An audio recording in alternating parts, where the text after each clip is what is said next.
Ibu bapak, saudara-saudara terkasih, sahabat Jalan Kristus, firman Tuhan yang akan menyapa kita di dalam minggu ini tertulis di dalam Hagai pasal 2 ayat 1b hingga ayat yang ke-10.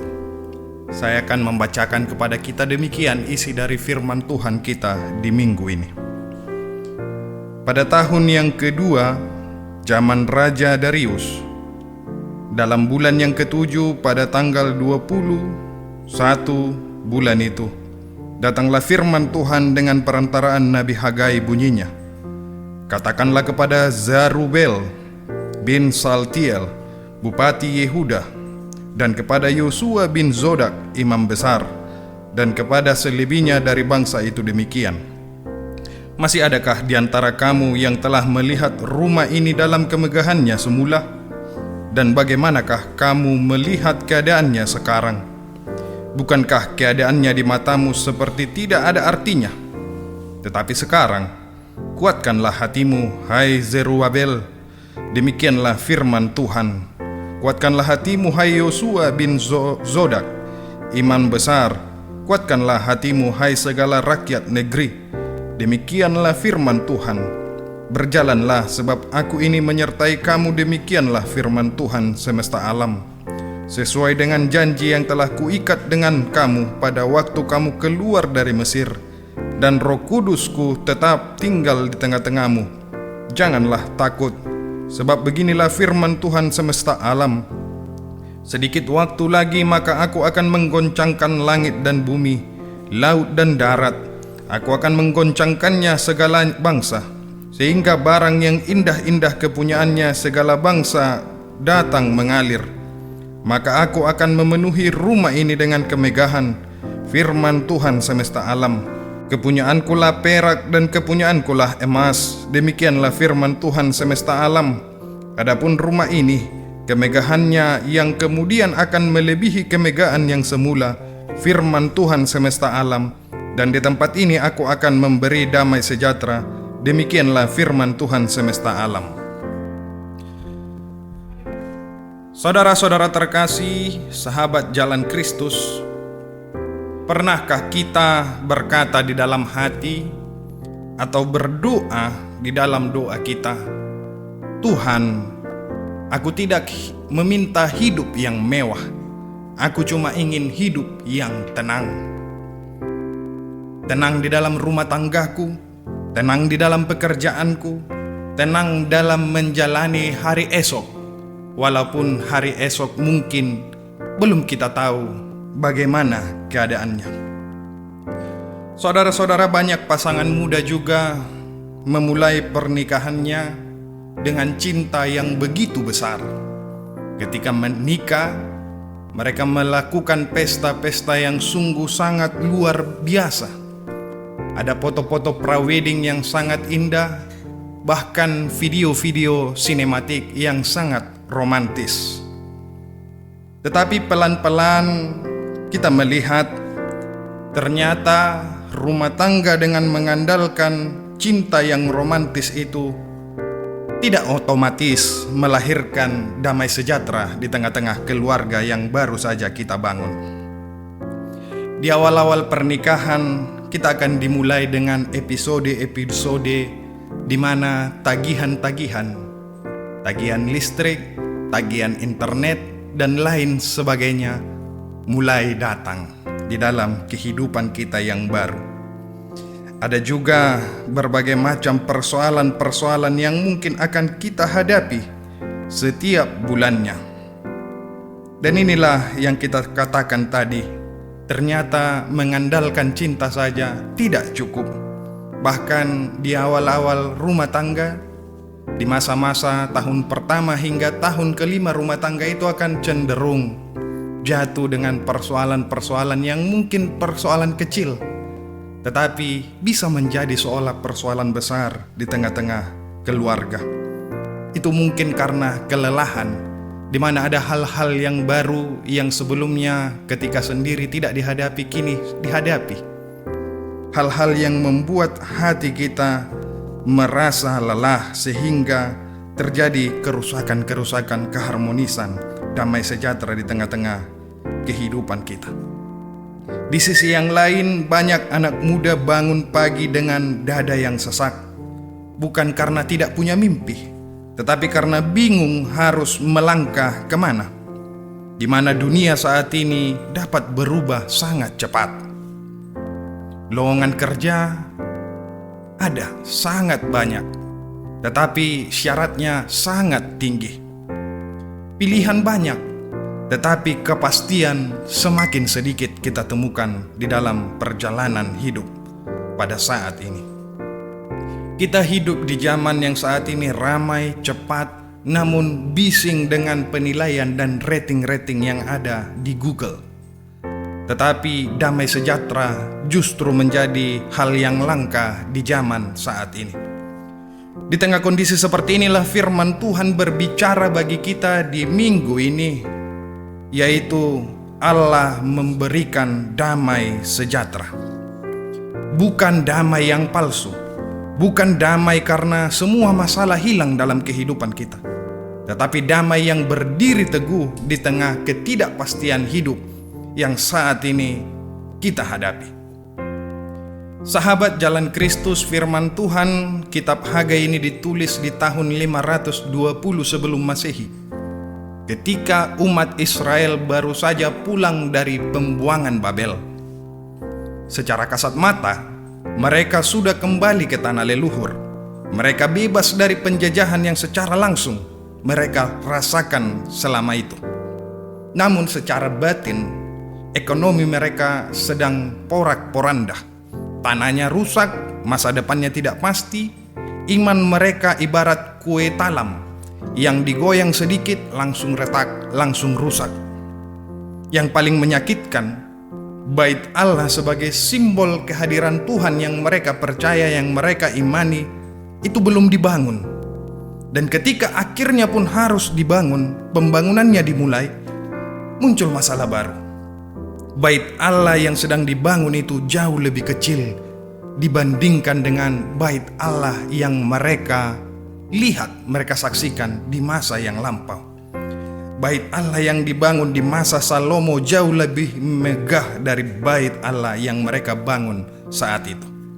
Banyak orang tua yang pernah melihat bait kemuliaan Allah yang dulu itu menjadi menangis. Itu yang kita temukan jika membaca di Esra pasal 3 ayat 12. Saudara-saudara terkasih, sahabat Jalan Kristus, ini bukan soal bangunan semata-mata. Ini berbicara bagaimana orang yang kehilangan damai di dalam hatinya, di dalam hidupnya.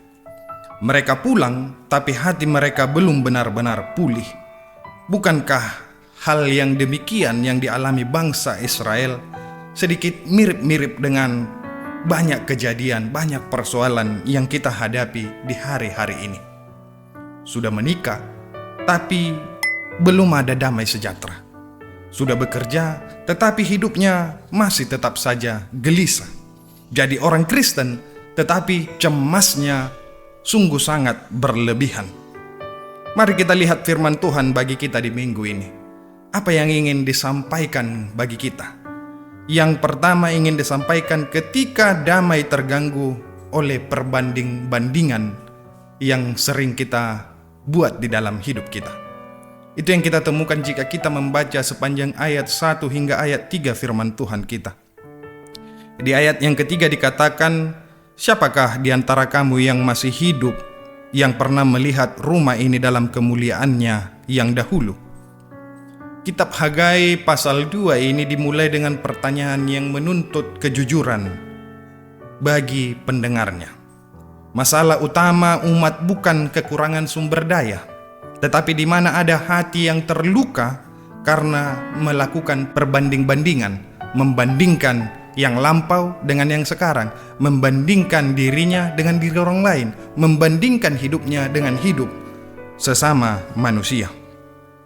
Saudara-saudara, membandingkan masa lalu dengan masa kini, harapan dengan kenyataan, cerita orang lain dengan hidup sendiri, dalam keluarga muda juga sering terjadi demikian. Ketika badai persoalan datang, kadang mau muncul pertanyaan, kok rumah tangga kita tidak seharmonis yang kita bayangkan ya? Banyak anak muda Kristen juga demikian. mau menanyakan dalam hatinya, kenapa progres hidupku seolah-olah terlambat dengan teman-temanku yang lainnya yang sudah sampai di sana. Sahabat jalan Kristus, perbandingan adalah hal yang mungkin dapat mencuri damai sejahtera di dalam hati kita ketika kita asik membanding-bandingkan diri kita dengan orang lain. Hati yang tenang menyegarkan tubuh, dikatakan di Amsal pasal 14 ayat 30. Tetapi perbandingan membuat hati kita gelisah. Sahabat jalan Kristus, yang kedua ingin kita lihat melalui firman Tuhan kita, ada perintah Allah di tengah-tengah kegelisahan hidup. Itu yang kita baca di ayat yang ke-5 firman Tuhan kita yang mengatakan, atau di ayat yang ke-4, kuatkanlah hatimu dan bekerjalah. Sahabat jalan Kristus, firman ini jelas-jelas seolah-olah berbanding terbalik dengan keadaan.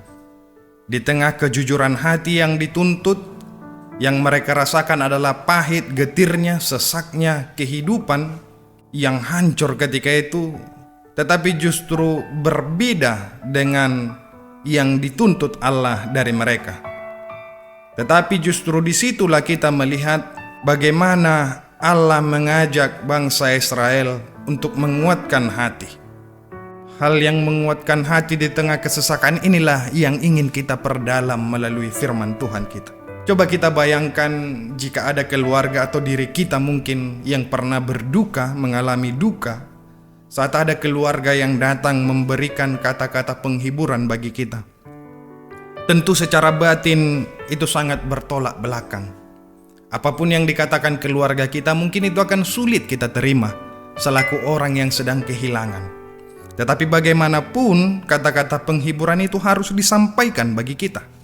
Selaku orang percaya, selaku sesama kerabat, bahkan satu di dalam Kristus yang turut merasakan saudara-saudaranya.